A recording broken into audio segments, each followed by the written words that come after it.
Welcome to another episode of Real Wasted Thirst Impressions. We have a name for these now. Yes. I'm Sean. I'm Jackie. I'm Pat. And we just saw an advanced screening of Suicide Squad. Pat, you want to take the lead on this one? It was all right. I gotta say, I actually enjoyed it quite a bit. I thought that it was a lot of fun. It's what I wish Ghostbusters would have been. It was not the best movie. We're not going to let that Ghostbusters go. No, we can't. Going into this, I was actually thinking we cannot make this entirely. Well, it was kind of like when we went to go see Ghostbusters, except we have to make this its own personal thing. I think as a comic book movie, it was all right. I felt like it had really good action scenes. The characters were very good. I liked the characters a lot. I thought the casting was pretty good. Will Smith did an all right job. I feel like Will Smith was just mostly Will Smith. But I love that. I kind of love that we had, like, 90s Will Smith back for a second. I've seen After Earth. I'm glad to have this Will Smith back. And Margot Robbie as Harley Quinn. She was steals the brilliant. show. She was great. She stole the whole movie, yeah. All right. Here's going to be probably the point of contention. What did you think about Joker? I liked it. I liked it a lot. Was he the best Joker we've ever seen? No, but I like what he did with it because we've had Jack Nicholson, we've had Heath Ledger, and they both had such a different spin. I was kind of like, what is there left to do? And I think Jared Leto successfully made it his own. I kind of like the almost, dare I say, Justin Bieber-ish petulant child that he gave him, kind of. All right. If Justin Bieber were a supervillain, I would actually think that he would be terrifying. Not on the level that Joker is, but still. I think this Joker was kind of disappointing for me, honestly, because I feel like it wasn't enough like its own thing. I felt like there were moments where it was trying... Jared Leto, I know that he tried very hard for this. This is not like what I expected it to be at all. But I feel like he was trying to be every Joker rolled into one. Like, in the scenes where he's shooting the Tommy gun, I felt like that was too Jack Nicholson-y. In the scenes where he's, like, slapping people in a chair, I felt it was too Heath Ledger-y. And in the scenes where it was just him talking, I felt like it was too Mark Hamill, like the cartoon Batman. I feel like he didn't really make it his own other than how he looked. I wanted more, actually. Yeah. I don't think there was enough Joker. I loved the laugh. I have to say that. I think he nailed the laugh. Yeah. It was great.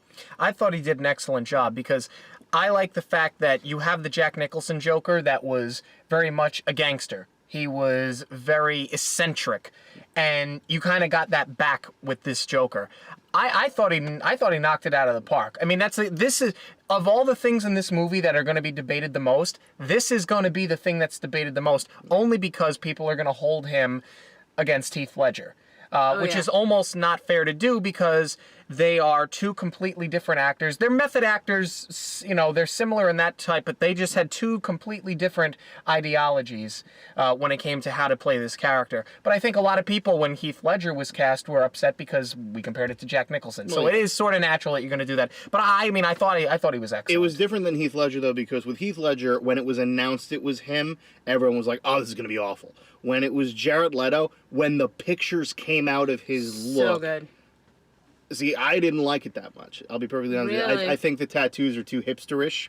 He has, like, ha-ha written all over his body, and it's like, I don't see that as Joker being Joker. I always see Joker as being in control and more of, like, always aware of his situation. And this Joker is more like a kind of like crazy punk anarchist.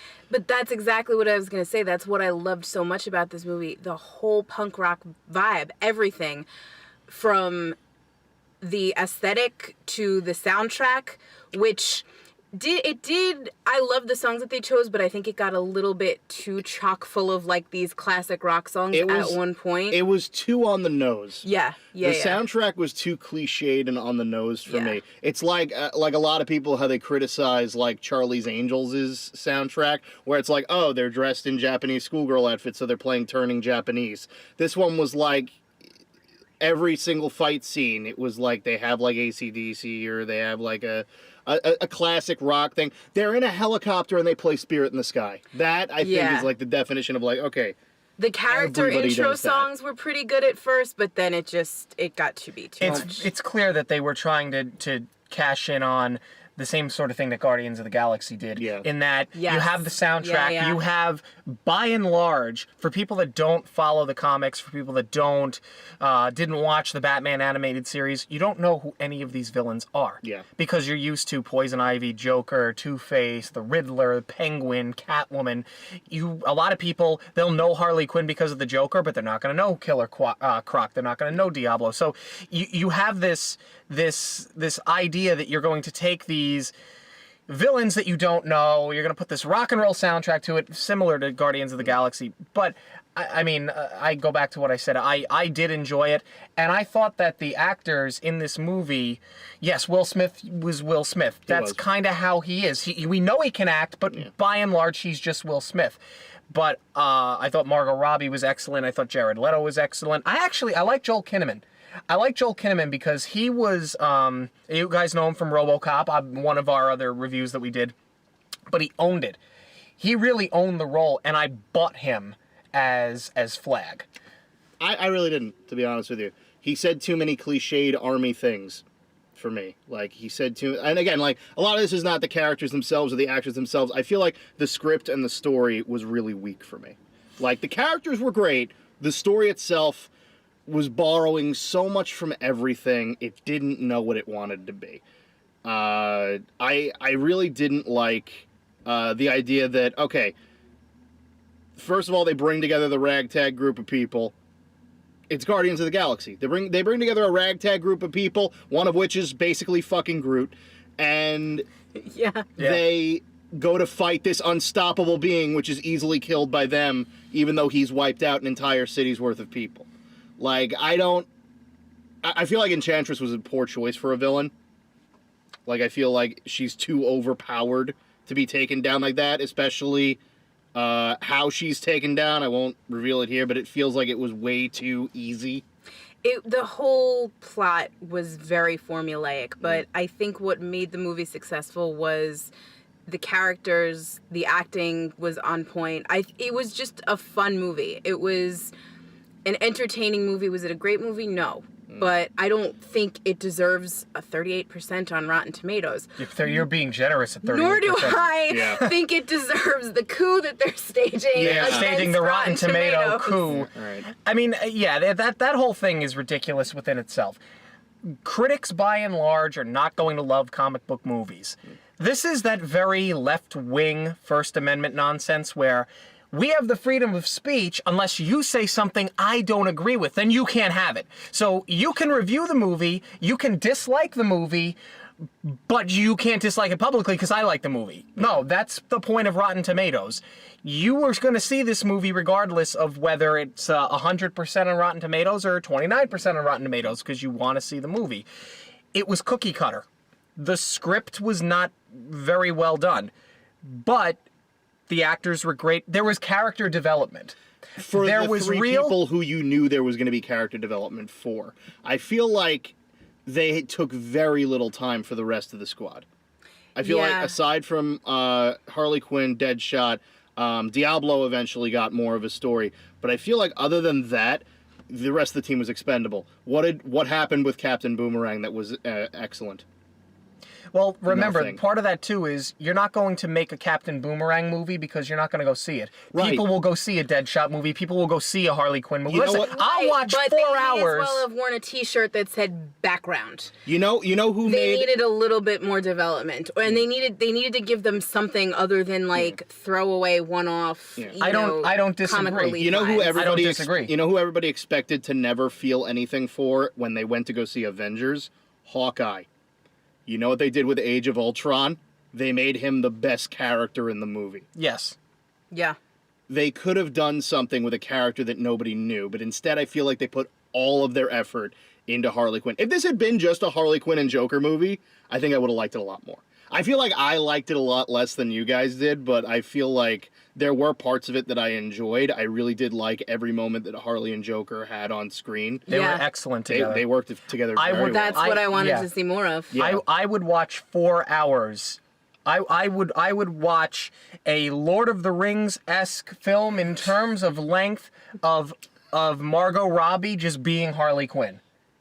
She was good. And I think that's my only knock against it is I think they tried to capitalize on that too much because after everything that happened, after every major sequence, it was like cut to Harley Quinn making a face. Cut to Harley Quinn's quip. Like they always needed to give her something as the punch, which was fine because she was really, really good, but there wasn't enough substance with everyone else. It just always came back to her. They also had no idea how to react to the things that she said. Like, yes. She would occasionally say a funny line, and it wouldn't give you the movie beat where it, like, shows the other characters reacting or it shows everything like that.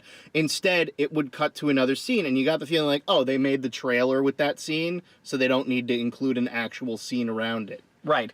And I think that that's where it was cookie cutter as well. It became predictable.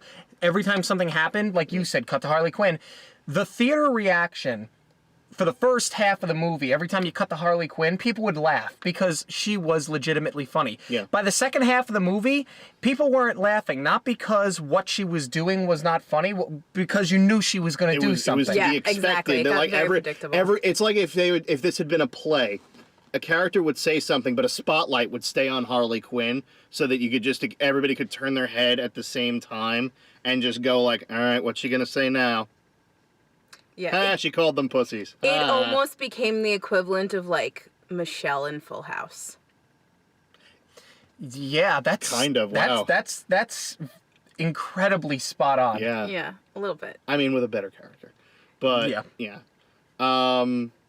I don't know about you guys, but I actually did think up some drinking games for this. I had a couple in my mind too. Let's hear. I actually didn't. I took because we weren't drinking. I took notes.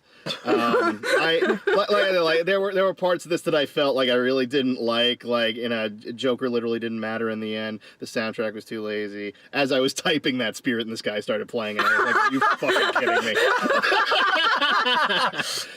Killer Croc had no real character. Captain Boomerang's accent got annoying. Whenever the villains in a comic book movie are faceless, it's like you're watching somebody play a video game. And I don't like that. I didn't like that all the villains, everybody who they punched or shot or killed, had literally no face. Yeah. There's no consequence for that. Yeah. They're already dead. And, all right, so the drinking games that I came up with was every time Deadpool threatens to hurt somebody. Deadshot. Every time Deadshot threatens to hurt somebody. Every time they mention that they are the bad guys. Yeah, that and got they're repetitive. evil. Yeah. And they're supposed to be doing the wrong thing. Happens every 5 minutes. And just, every time they do Batman better than a Batman movie did. Because I gotta tell you, I was surprised to see Batman there actually doing stuff. Yeah.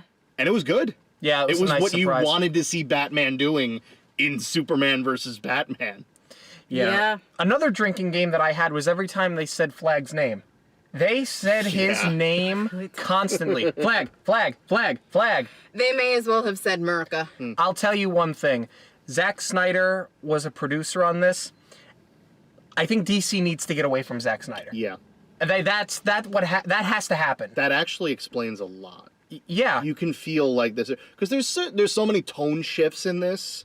And you could tell that the Zack Snyder stuff is like every time the movie totally shifts from showing like Harley Quinn laughing while she's stealing a purse to a dead body coming back to life and just like with no jump in between. It was a little jarring, some of the scene to scenes. There was sometimes a little bit of a lack of a flow. Yeah. But I thought the special effects were good. They weren't completely over the top. They didn't look fake. I mean, they're special effects, so you know it's not real. But they didn't look bad. I thought they were all right. The makeup was my favorite thing about this. Absolutely. I really hope the Academy acknowledges it because it was Killer Croc amazing. alone looked great. Yes. And you could tell that was not Harley's was great, and El Diablo's was amazing. Yes. Yeah, They the nailed tattoos it. and stuff with him were great. Nailed it.